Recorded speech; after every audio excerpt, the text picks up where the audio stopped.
सोचिए, आप हजारों फीट की ऊंचाई पर हैं और अचानक सब कुछ खत्म होने लगता है। आज हम एक ऐसी सच्ची घटना का विश्लेषण करने वाले हैं जिस पर यकीन करना सच में बहुत मुश्किल है। बात है दिसंबर 1971 की, जब 17 साल की एक लड़की के साथ कुछ ऐसा हुआ जिसने विज्ञान और इंसान की हिम्मत दोनों की हदों को पार कर दिया। चलिए इस रोंगटे खड़े कर देने वाली कहानी को गहराई से समझते हैं। अब सबसे बड़ा सवाल तो यही है कि 10,000 फीट की ऊंचाई से गिरने के बाद आखिर कोई जिंदा कैसे बच सकता है। इस सवाल का जवाब छिपा है 24 दिसंबर 1971 के उस दिन में। क्रिसमस की बस एक रात पहले की बात है। लॉन्सा एयरलाइंस की फ्लाइट 508 पेरू की राजधानी लीमा से अमेज़न के घने जंगलों के ऊपर से उड़ रही थी। प्लेन में कुल 86 यात्री थे। जाहिर है, हर कोई अगले दिन अपने परिवार के साथ क्रिसमस मनाने के लिए बेहद एक्साइटेड था। सब कुछ एकदम नॉर्मल लग रहा था। लेकिन चंद ही पलों में वो खुशनुमा सफर एक भयानक बुरे सपने में बदलने वाला था। प्लेन लगभग 21,000 फीट की ऊंचाई पर था। तभी वो अचानक एक बेहद खतरनाक और काले तूफान के बीचों बीच फंस गया। बहुत ही भयंकर टर्बुलेंस हो रहा था और तभी एक बिजली सीधे प्लेन के दाहिने विंग यानी पंख पर आ गिरी। विंग में तुरंत आग लग गई और वो टूटकर अलग हो गया। जमीन से करीब 10,000 फीट ऊपर वो प्लेन सचमुच हवा में ही टुकड़ों में बिखरने लगा। और ठीक यहीं से इस घटना का वो हिस्सा शुरू होता है जो दिमाग सुन्न कर देता है। 10,000 फीट की ऊंचाई, मतलब लगभग 2 मील का सीधा फ्री फॉल। उस टूटते हुए प्लेन में 17 साल की जुलियाने कोपेक मौजूद थीं। जब प्लेन के टुकड़े हुए तो जुलियाने 3 सीटों की एक रो से बहुत मजबूती से बंधी हुई थीं। जरा सोचिए उस मंजर के बारे में। चारों तरफ शोर, चीख पुकार, और वो अपनी सीट के साथ ही नीचे अमेज़न के खौफनाक जंगलों की तरफ तेजी से गिरने लगी। अब आप सोचेंगे कि कोई ऐसे कैसे बच सकता है। यहां विज्ञान और फिजिक्स ने मिलकर एक ऐसा चमत्कार किया जिसे समझना बहुत दिलचस्प है। इसके पीछे 3 बड़े कारण थे। पहला, तूफान की वजह से नीचे से ऊपर की तरफ बहुत तेज हवाएं चल रही थीं, जिन्हें अपड्राफ्ट्स कहते हैं। इन हवाओं ने उनके गिरने की स्पीड को काफी कम कर दिया। दूसरा, गिरते समय उनकी वो 3 सीटों वाली कतार किसी हेलीकॉप्टर के पंखों की तरह गोल गोल घूमने लगी। इससे हवा का रेजिस्टेंस बना। और तीसरा, सबसे अहम कारण, अमेज़न के घने पेड़ों की पत्तियों और बेलों ने एक प्राकृतिक कुशन या गद्दे का काम किया। इसी वजह से सीधे जमीन से टकराने का वो जानलेवा इम्पैक्ट काफी हद तक कम हो गया। खैर, चमत्कार तो अपनी जगह था, लेकिन 2 मील ऊपर से गिरने का शरीर पर जो असर होना था वो तो हुआ। अगली सुबह जब जुलियाने को उस कीचड़ भरे जंगल में होश आया तो उनकी हालत बहुत ही खराब थी। उनकी कॉलर बोन टूट चुकी थी, घुटने में बहुत बुरी मोच थी और पूरे शरीर पर गहरे कट लगे हुए थे। उनकी एक आंख सूजकर पूरी तरह से बंद हो गई थी और उन्हें सीवियर कंकशन भी था।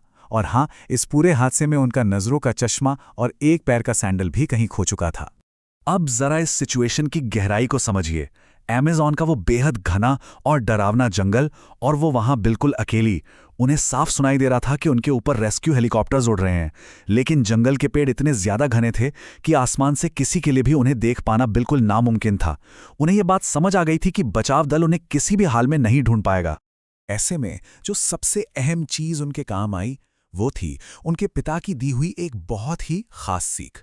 उनके पिता एक जूलॉजिस्ट थे और उन्होंने एक बार जुलियाने से कहा था, अगर कभी जंगल में खो जाओ तो हमेशा बहते हुए पानी को ढूंढो।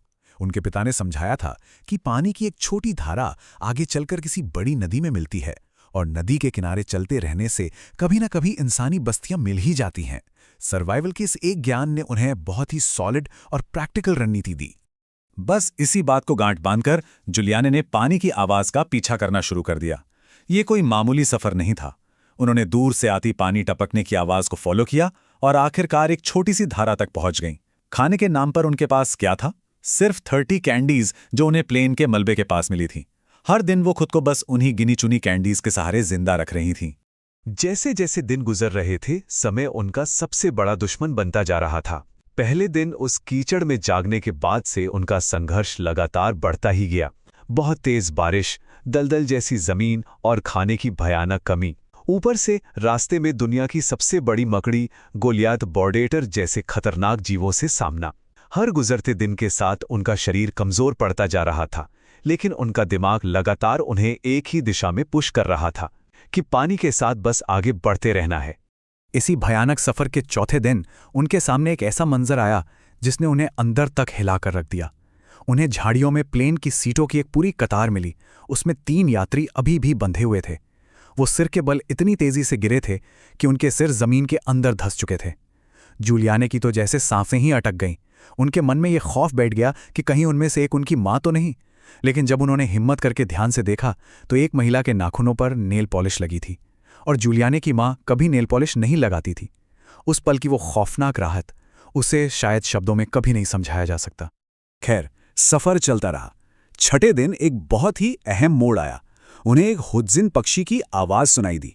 जंगल की अपनी नॉलेज की वजह से वो जानती थीं कि ये पक्षी हमेशा बड़ी नदियों के आसपास ही अपना घोंसला बनाता है। और हुआ भी वही। ये आवाज उन्हें एक बड़ी नदी तक ले आई। घनी और कंटीली झाड़ियों से बचने के लिए उन्होंने नदी के पानी में ही तैरना शुरू कर दिया। लेकिन तभी एक और बहुत ही भयानक मुसीबत खड़ी हो गई। उनके खुले हुए घावों में मक्खियों ने अंडे दे दिए थे, और अब उनमें से मैगट्स यानी कीड़े निकल आए थे, जो उनके मांस को अंदर ही अंदर खा रहे थे। जब उनकी हिम्मत लगभग पूरी तरह टूट चुकी थी, तब जाकर 10वें दिन उन्हें नदी के किनारे एक छोटी सी नाव और एक लकड़ी की झोपड़ी नजर आई। उस झोपड़ी के अंदर उन्हें पेट्रोल का एक डिब्बा मिला। अब अपने घावों से उन कीड़ों को निकालने के लिए जूलियाने को एक रोंगटे खड़े कर देने वाला फैसला लेना पड़ा। उन्होंने वो पेट्रोल सीधे अपने खुले घाव पर उड़ेल दिया। उस असहनीय दर्द को बर्दाश्त करते हुए उन्होंने खुद अपने हाथों से एक एक करके 30 कीड़े बाहर निकाले। ये सच में किसी बुरे सपने से कम नहीं था। फिर अगले दिन कहानी में एक बहुत ही अजीब और ड्रामेटिक मोड़ आया। जब 3 लकड़हारे उस झोपड़ी में पहुंचे तो जूलियाने को देखकर वो बुरी तरह डर कर पीछे हट गए। जूलियाने के कपड़े फटे हुए थे, आंखें लाल और सूजी हुई थीं।